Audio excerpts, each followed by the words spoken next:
On the 25th of May 2021, the Honourable Alanna Clohesy was elected to serve as the 19th President of the Legislative Council of the Parliament of Western Australia, and only the second woman to hold that position, following on from the Honourable Kate Doust, who was President from 2017 to 2021.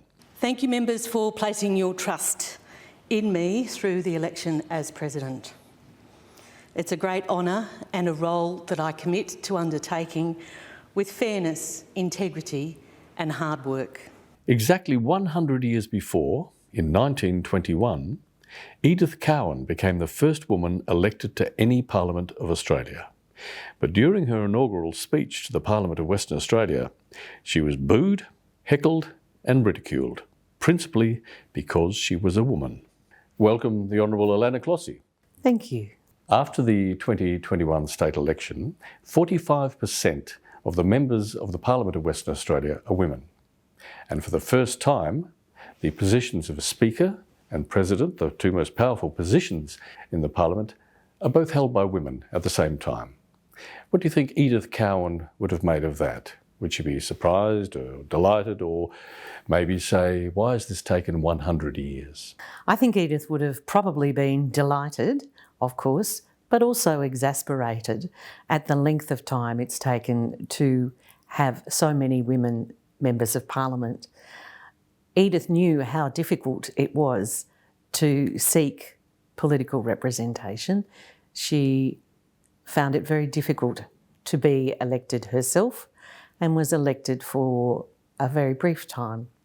So she knew how very hard it was for women to become elected.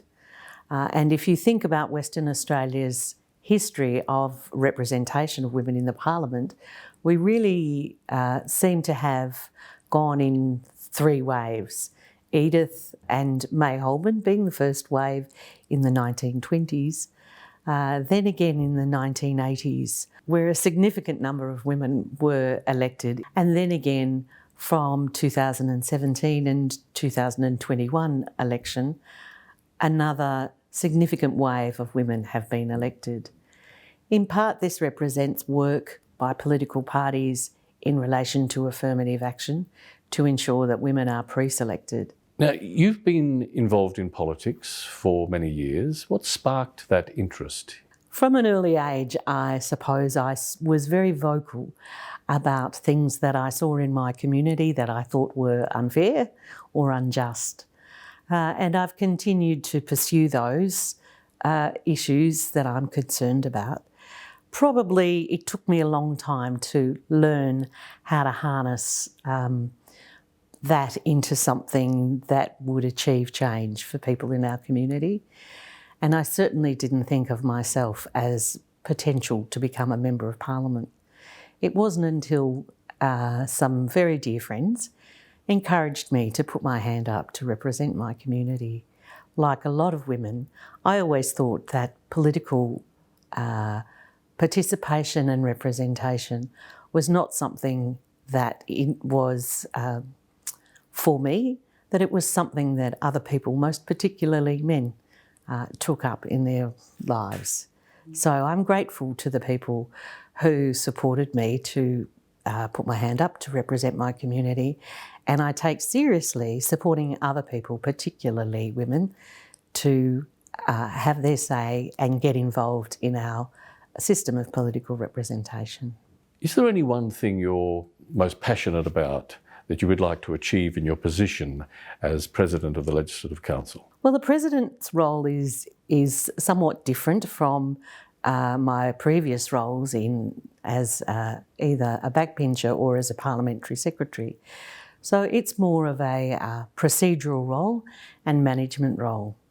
So for me, what I hope to achieve is the modernisation of the Legislative Council and the Parliament as a whole. So we have a lot of traditions. This place is built on tradition, and tradition is very important in our life. But not just tradition for tradition's sake. Sometimes traditions can exclude people. So what I hope to do is to modernise the way that we work in the Parliament to make sure that we are inclusive of our very diverse society and to make sure that people get to have their say in a way that's appropriate to them. One of the early changes I made was changing the rule that prevented strangers on the floor of Parliament, so that parents who have the immediate care of their children can come onto the floor of the Parliament with their child if there's a vote, or to participate in the Parliament, so they can be parents and members of Parliament. Many young people seem to be very disengaged when it comes to politicians and Parliament. Do you think that's correct? No, I don't agree that young people are disengaged from politics. I see young people participating in lots of different ways and in ways that are of interest to them. But I think perhaps young people may have been in the past excluded from the Parliament and from decision-making processes, not deliberately, but because those processes aren't open and engaging. So our role, I think, is to listen to young people, to engage with young people in ways that they value, in ways that are appropriate to them, to hear their views, to engage in the political process and the work of the Parliament. What would be your one piece of advice to any young person who wants to become engaged with politics? Whatever you do it from your heart. That's what will sustain you, that's what will keep you interested, and that's the reason we all need to be involved in politics. Honourable Alanna Clohesy, thank you very much for your time. Thank you.